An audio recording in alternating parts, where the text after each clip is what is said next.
wala kang dating. Tapos ang pati mo sobra, ito dapat gawin. Bago ka pa magangas, bumili ka muna men.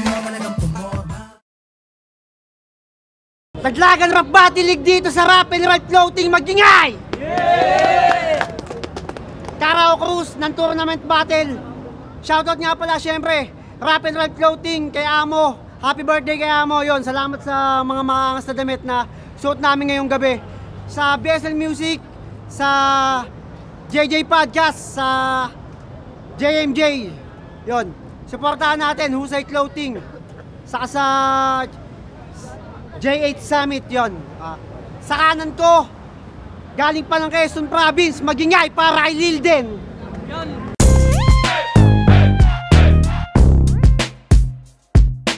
Lilden nga pala, Calawag Southside, 811 Production, Tagalo Record, shoutout kay Kuya Burubudok, at shoutout sa magina ko, yan lang. Yon. Sa kaliwa ko, galing pang General Trias Cavite, magingay para kay Peytan.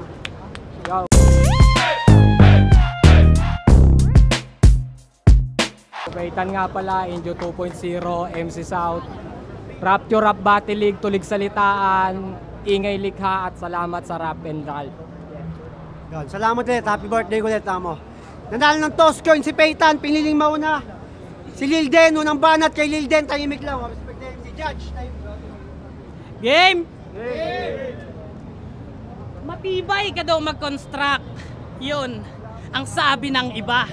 Kung harang ka sa division, wasak to sa aking pagbirama. So, subukan itong champion kung pagtapos nito ay maigi pa. O yung laban magmistulang demolition, yung pader magigiba. Humihingi ka ng kampyon? Yan ang sabi mo sa 4001. Be careful what you wish for at baka ka mapugutan. Pag-iingat ka sa hinihiling, baka hindi mo mamalayan. Imbis kampyon ang dumating si kamatayan. Ano mabilis ba yung action? Yung wishlist niya'y on hand. Humihingi ka ng kampyon, your wish is my command. Diba ito yung gusto mong mangyari? Kaya pinagbigyan, bugbugin itong demanding, tas saka ka mag-demand. May papel itong napili mo. Kung usapan lang husay, sapat na yung sertipiko para magpatunay. Sertipiko?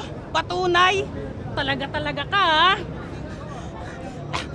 Ano, proud ka ba sa narating mo na nayon? Para sa'yo, sapat na ba ang mapasa kamay ang titulo pagtapos tumalo ng 4 na badang? Di naman sa pagyayabang, sa Minliga mga bida laging pila pinaka. Pambihira ang partida, daming di pa kilala. Kaya kung sa amin ka dadayo, tingin mo uubra ka ba? Eh kung sa daan pa nga lang namin, eh mauuga ka na. Mukha kang ancestor ni Jaya. Kung may Sander sa Luzon, ikaw yung Sander Bisaya. Under this saya, madali ka lang masira, parang project under this kaya. Kung multi lang mamene, kaya kitang panisen ako yung mas tumatatak. Yan lang ang kaya mong gawin, kasi nagagawa ko rin yun ay habang sumasapak. Kasi jokes, bars, multi-wordplay talagang yung sulat pang main event. Habang ikaw ang kailangan mo, laman lupa para yung sulat magka-element. Kaya kung babatain mo ako, nako hindi yan solid. Parang kalaban mo si Yusta sa junk shop ngayong kaharap na tongkid. Itong tinuturing mo na bata ang papatay sa'yo, mapalive manobid. Ikaw ay casualty ng under 19, dinaig pa COVID. Time. Yo! Tangay na, tumalo daw ako ng 4 na badang. Tama ka, lahat sila, kahanay mo lang. Yo! Siya nga pala si Lilden. Pangalan pa lang, halata mo na agad na tong puta, madupang. Kasi may little sa pangalan, tapos mukhang bakulaw.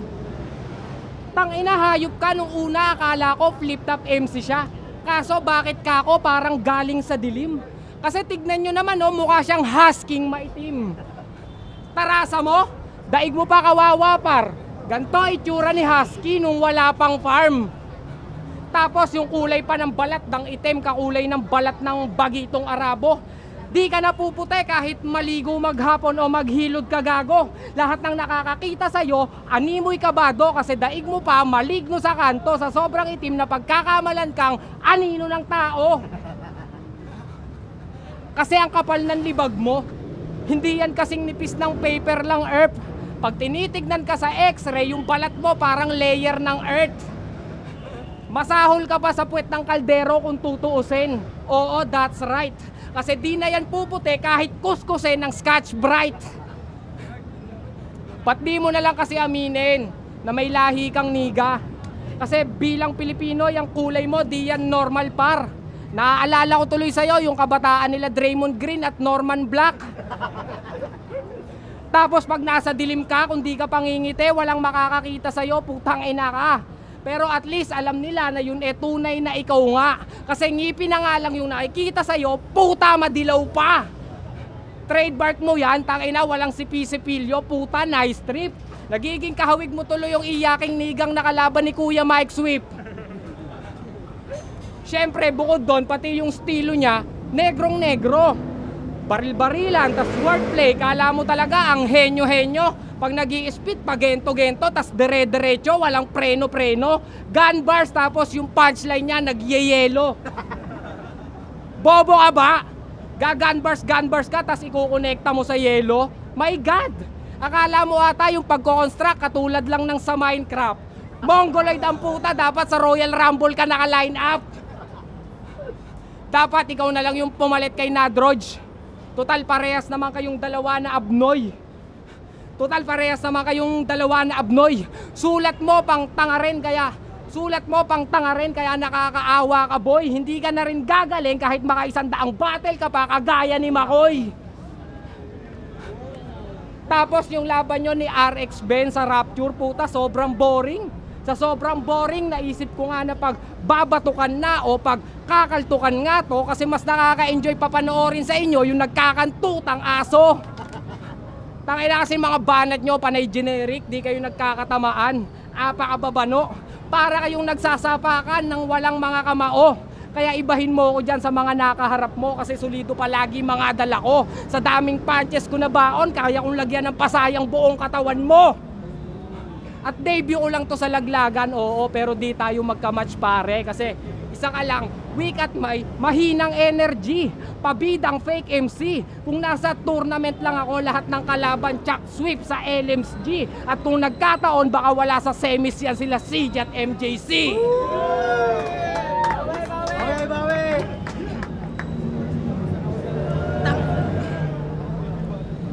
Tangina bobo talaga to no? Malamang hindi tayo magka-batch, mas nauna ako sa'yo. Nagmula daw ang tao sa unggoy. Yan ang sabi niya, payag kayo? Nagmula ang tao sa unggoy. Baka yung unggoy ang nagmula sa'yo. Tangina nito no? Kung pangit ka bay, huwag ka man dadamay. Tangina mo kasi, masyado kang funny.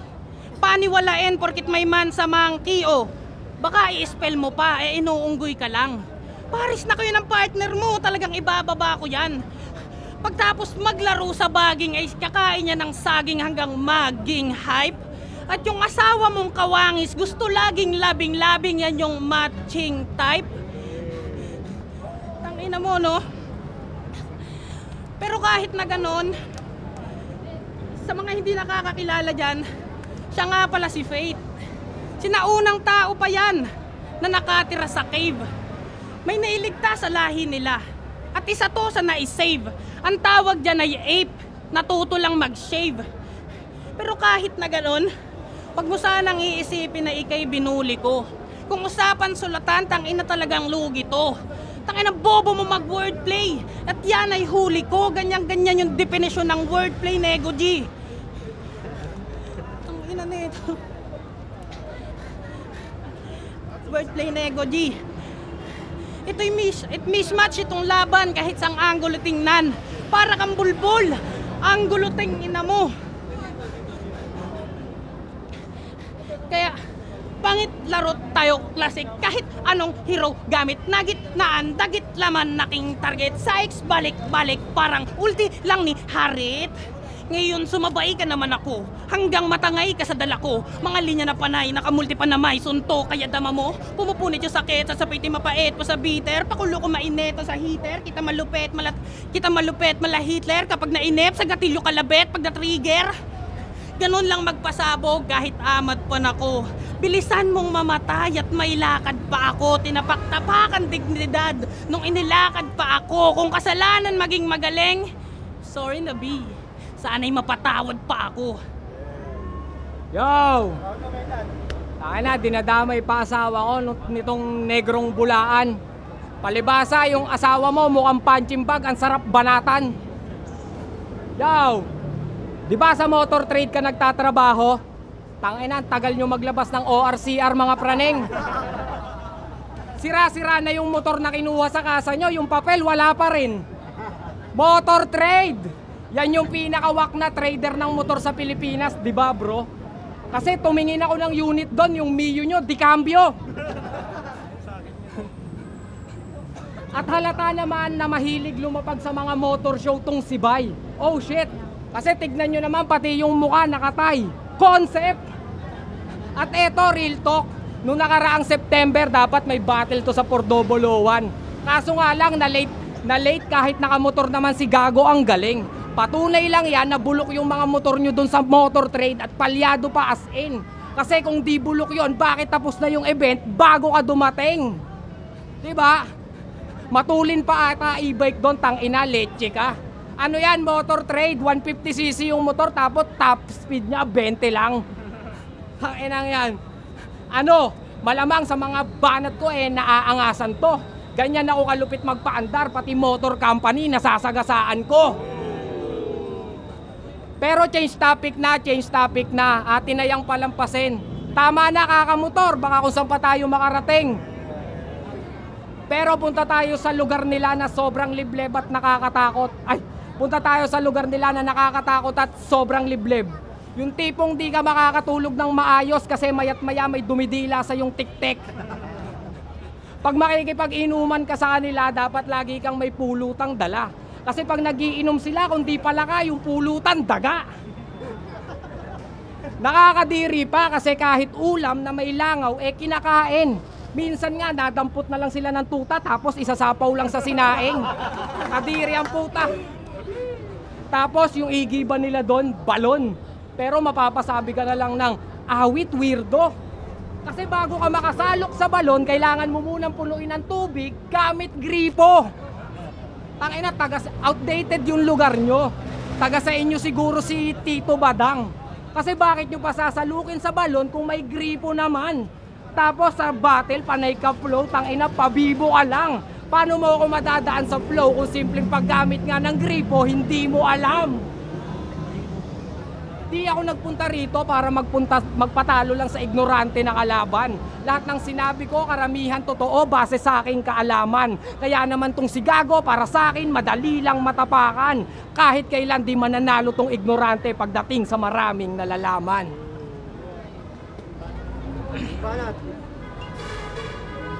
Sa motor trade ako nagtatrabaho at yung ORCR matagal ibigay. Gago, mas matagal na ako dong resign. Tapos ano pa yung sabi mo? Ano ngayon? Sabi na ito. Okay, wag na, yaman mo na ngayon. Ito na yung final arc. Kaya dapat garbo.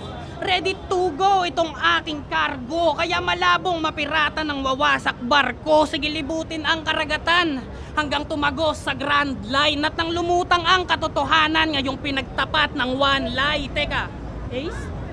Saan mo ba napulot to? Sa East Blue? Ang lambot kasing kalaban, Lugia type na Caribou sa One Piece. Lumabas pagka-avid fan. Sunod-sunod bawat suntok parang loafing na Gatling gun. Switch channel, we can keep on watching man. Pasukin ang mundo ni Fate niya ng aking plan. Naging hunter pa ng spider, kakahunting dyan. Ngayon panoorin yung lumubog itong may rising sun. Electrifying tong lil, yung mga linya logic. Yung kill mo epsilon, yung kill ko soldic. Pasok lahat kapag tumira, talagang lodi. Kung pumuntos, highest score, malaplow, G. Kung pumuntos sa high score, malaplow, G. Kung matatalo ka ngayon, ako pare, sorry. Papalarin ka lang sa akin kapag sinapak ko yung mukha mo, nasa palad ko yung glory. You might bless kapag ang judge ay oldie. Lumuhod kayo sagad. Tas subo nyo titi ko.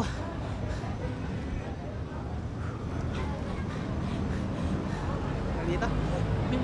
Sarili lang kalaban ko sa aking bawat pagkatalo. Advantage mo na nga bro ang pagiging pabaya ko. Lumamang ka man sa performance at ang tao makuha mo. Kung usapan na ay punchlines, mamamagaya ang mukha mo. Sana'y makuha mo aking konteksto bago ka maging abo. Na ang pag-asa mo lang manalo sa akin ay kapag nag-choke ako. Na-choke agad ah. Tayo na-choke yun, tayo na-choke. Choke nga! Teka lang.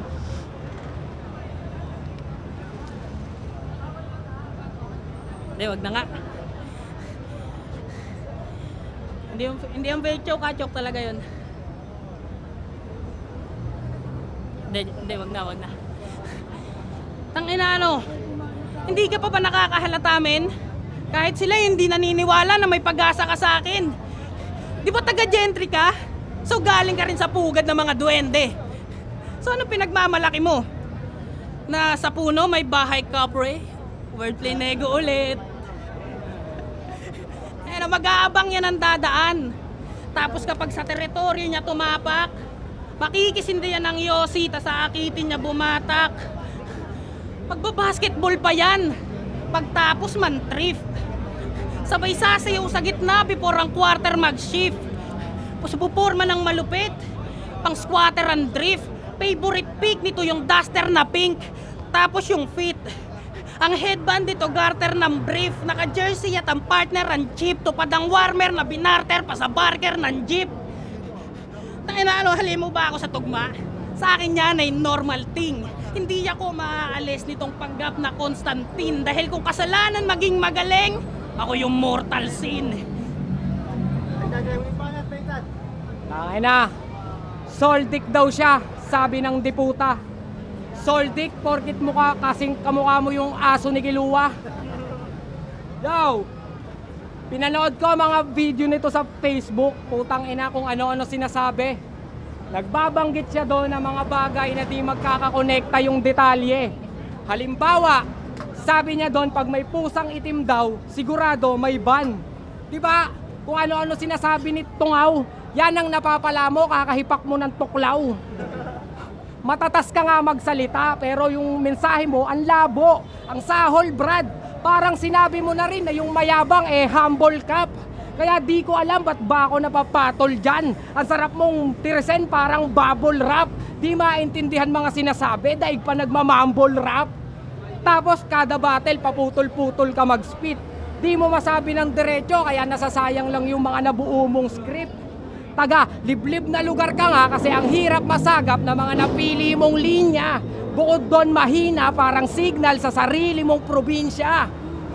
Kaya nagnanakaw na lang din ang mga linya sa mga flip-top MC. Kasi nga, weak kilometra. Pag ikaw gumagawa ng original bulok para mga jeep sa Lucena. Tangina ka, kaya di mo ko kayang sabayan lalo pag ako umere. Kasi pag ako to make off, tong flight ko divine lane. Sky high tong drive parang time sa divine game. Pag ako nag-drop ng verse, design ng supreme brain. Kaya ko makakuha ng 3 rings gamit flow parang shine ng refined chain. 3 syllable strikes like rifle cycle. Ikay disposable lang pang recycle idol. Ako classic ang formula, vinyl title, Jordan fly mode, psycho, glide ko, Michael. Ano? Malamang sa multi ko na yon, ikaw ay natitindihan. Gago, kahit ako di ko yun naintindihan. Ang ina mo. Kasi ganun ka. Malupit ka lang pakinggan pero yung mga sinasabi mo walang kwenta pumuntos. Kung ganyan lang din naman ipapakita mo, sana sumama ka na lang sa mga tropa mo magbuhos. At least doon, kaya mong ibuhos lahat ng nasa timba. Kasi kung battle rap lang usapan, para ka lang tumayo sa harap ko para sampalin ka. At kahit 2 minuto ka per round, di yan sapat para sa panalo ay tanghalin ka. Yang yabang mo dapat tanggalin na. At ang manlaban ay wag nang tangkain pa kasi kitangkain na. At 90 segundo lang kinailangan ko para patayin ka. Yun, naglagan mag-ingat!